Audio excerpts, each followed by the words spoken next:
So real talk, I was going to make a guide on something that's generically useful for everyone's levels. Yes! Yeah! Like a node-on or something.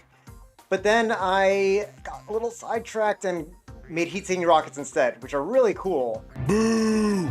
And so today we're going to talk about heat-seeking rockets. Yeah! Just to be clear here, heat-seeking rockets are different from an enemy that just chases the player forever. I'll clarify a little bit with the different types of projectiles you can shoot at the player. In general, when you have a hazard that's a projectile that's going at the player, the point is to make the player dodge the projectile. In general, the player is probably already moving at the time that the projectile gets put in motion. So the question is, how do we get a projectile from where it starts to hit the player? The first strategy is to make an AI that always chases the player. No matter where the player is, you go straight to their position. So here, if the player moves up here, then the rocket, wherever it's going, it just follows the player. In order for this kind of projectile to work, the player needs to have a way to break the projectile, either by finding cover or by shooting at it or something. Because if the projectile is too slow, then the player will just go on throughout the level, go wherever they want to, and the projectile is not really a hazard. But if the projectile is faster than the player, then no matter what they do, even if they're running straight away from the projectile, it'll eventually gain on them until eventually it hits them. For this type of projectile, just check out my video on how to make a basic AI that always chases the player. The next type of projectile is one that shoots in a straight line, but you predict where the player is going to be, so you shoot them there. Here, it's easy for the player to just dodge the bullet, and if they do, the bullet just keeps traveling in a straight line, wrong direction, and they've dodged it effectively. To know how to do this, check out the video on how to make an aimbot. The last type of projectile is the one we're going to talk about today, which is a heat-seeking missile. So it tries to go at the player, but if the player sidesteps it, then it'll keep going in the wrong direction and kind of slingshot around to try again. This allows you to set up a situation where the player has to dodge this bullet multiple times. Today, I'm going to show you how to do that. In order, I'm going to cover 2D and then 3D rockets. So for the previous AIs, we focused on figuring out the angle that we need to turn to and then using a hinge connector to feed in that exact angle.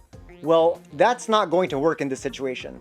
The issue is that if you have a hinge to something to turn it around, but the anchor point is allowed to move around because the heat-seeking missile is moving around in space, then both things will rotate relative to each other, and the end result is going to give you completely wrong angles, i.e. it just won't work. So today we're going to set angles using a rotating object. If you remember before, hinges let you specify a coordinate, whereas moving objects take in units of speed or acceleration. Just like that, rotating objects, instead of taking in an angle to go to, they take in a rotational velocity. So a speed to rotate along an x-axis, a speed to rotate along y, and along z. To start off my rocket, I'm going to have a moving box with a constant y acceleration. And the main thing to keep in mind here is that the frame of reference for motion is set to local, which means that it will always be accelerating in the y-axis of the box itself, as opposed to the actual y-axis for the world. This ensures the rocket will always accelerate forward. The rotating box will then spin the entire rocket to guide it to the player, and then I tie a rocket to this guidance system so that this is the actual object that's being moved around. Well, how do we make this work? Well, again, we have to do a little bit of vector math. First, here in black, I have the vector for where the rocket is currently facing, and blue is the vector that points from the rocket to the player. But I don't want the rocket to be going along this wrong black vector. I want it to go along this blue vector to the player. So I'm going to rotate this rocket by this angle in orange, theta, to get it towards the player. To do this, we'll need two small blocks of code. One gets us the vector that goes from the rocket to this red sphere that symbolizes the player. Then I'm going to look at the current angle and shift it. As per usual, I'll get the vector from the rocket to the player by taking location sensors to get the XYZ coordinates of the player, and similarly for the rocket. Now that I have their coordinates, I take the difference. Here is the difference in the X values and the difference in the Y values. Now these two calculators currently have a vector that point from the rocket to the player. Then I use this position to angle node on, which will take in that X and Y value and give me what the angle is. Now that I have the angle to the player, now I need to figure out the angle of the rocket itself. Luckily, there's an angle sensor that you can apply straight to the rotating box to figure out its current z-axis angle. Now in 2D, I'm going to keep it simple, and we're going to just rotate the rocket along its z-axis to reach the player. Next, we'll take the difference with this angle difference node on. This is like subtraction for two angles. The main difference is that it loops to always be between -180 and +180. This is because when you work with angles, the looping effect can actually give you completely different results if you just do regular subtraction.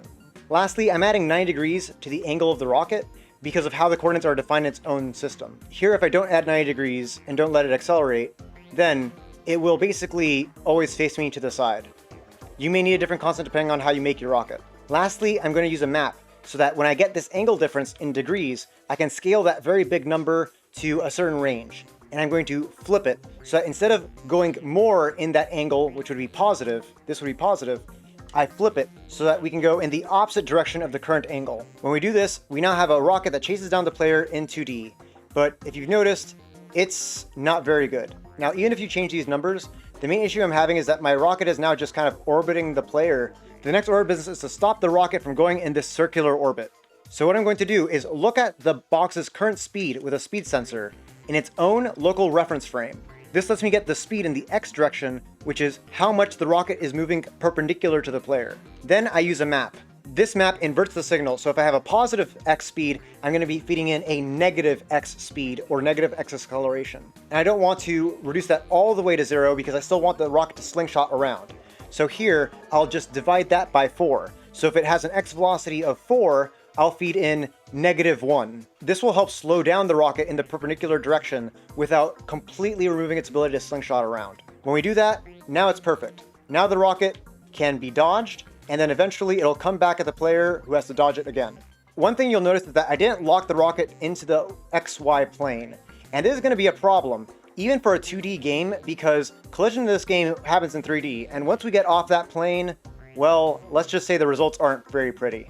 So now I'm going to lock the rocket to be in this plane, first using a free slider, which allows it to move in the XY plane, but not in Z, and a Z hinge so it can rotate in the Z axis. This finishes up the rocket so that it can heat seek in 2D, no problem. Remember that if you need to tune the amount of slingshotting, you can always change how much you decelerate the rocket in the perpendicular direction, change how fast the rocket accelerates, if it's in speed or acceleration mode, or how much you scale the rotational velocity for how fast it turns around. Now let's bring that rocket to 3D. You might be tempted to say, well, just add that extra axis, just do the same thing we did before. The issue here is that rotation operators don't commute. Let me show you what that means. Here is a rocket that I only allow to rotate in the XY plane. Now I'm going to feed only the angle for the Y axis. And you'll see that it can track me just fine in the XZ plane.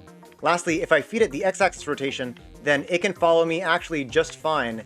But look at what happens when I feed in all three angles at once. He is now a very, very confused rocket. He has basically no idea where I am. And part of that is that rotating in X and then rotating in Y is not the same as rotating in Y and then rotating in X. The order in which you rotate makes a difference because the angles for everything just change whenever you rotate. Needless to say, this method is just not going to work. We need to find a new way for 3D. So here's our new game plan.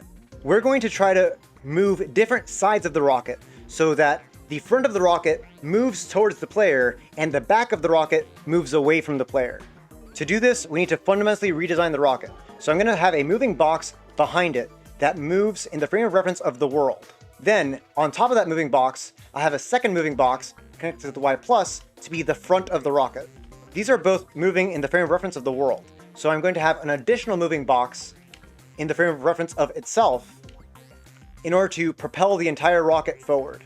Here's what the math looks like. Again, I'm going to get a vector that goes from the rocket to the player by getting location sensor to the player, location sensor to the rocket. Then I get difference in the X, difference in the Y, and difference in the Z. And now this is a vector that goes straight from the rocket to the player. Then I'm going to multiply that vector by some number so that I can tune how fast the rocket turns around.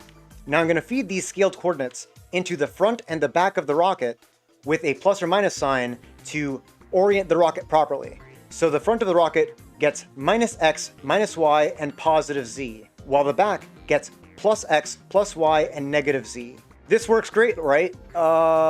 It's going the wrong direction. It's just pointed the wrong way. A lot of people had questions on this from my previous AI video, and part of this is that these angles depend on the original orientation of the anchor point, which is this moving box. So when I feed in these numbers, if I rotate the moving box like this, That's the difference between it follows the player perfectly, or if I rotate it like that, it's now following the player just wrong. It's just wrong. For simplicity, I oriented this on the positive x-axis, so all the original starting angles are 0. But with this, we now have a rocket that perfectly tracks the player in 3D. But now, remember that I wanted some slingshotting in here, right? In general, I want complete control over how fast the rocket turns. Here, this vector is bigger if the player is farther away from the rocket. So the rocket will turn faster if it's far away. That might be what you want. But if you want to customize it yourself, then you can use this code, which gets the size of that vector, x squared plus y squared plus z squared, and then divides. So that now we have a unit vector that's exactly 1 unit long. This gives us more control over the speed if we so desire. So the rocket will turn evenly no matter where it is. But right now I want the rocket to slingshot more. How can I change this? For slingshotting, I'm going to use the simpler version where the vector is bigger when the rocket is farther away. This way, the rocket turns very slowly when you've just dodged it. So here, putting in times 14 for the angle and times 4 for the acceleration, these numbers give me a rocket that flies straight at the player, which isn't really what I want. So I'm going to turn down how fast the rocket turns and crank up how fast the rocket accelerates. And I play with these numbers until I have a rocket that has a satisfactory ability to just barely miss the player and still keep coming right at him. Each of these rockets costs 17 to 19 nodons each, which sounds really expensive, except in real life, normal guided rockets are also like millions of dollars each, so this is about right. And if you haven't noticed, we're all about quality over quantity in this channel. To help you out, I put the sample code in the description below, so you can just copy it or examine some of the details that I glossed over. You can also see heat-seeking rockets used in this little demo level, where I have a tank that shoots at different projectiles, can shoot at the rockets with a couple of health points, and overall fun time. You'll find codes in the description below. As always, I hope this helped you out. If you like this content, feel free to like, subscribe, check out my stream, Discord, etc. Just check the description. And that's all I have for you today, guys. Later.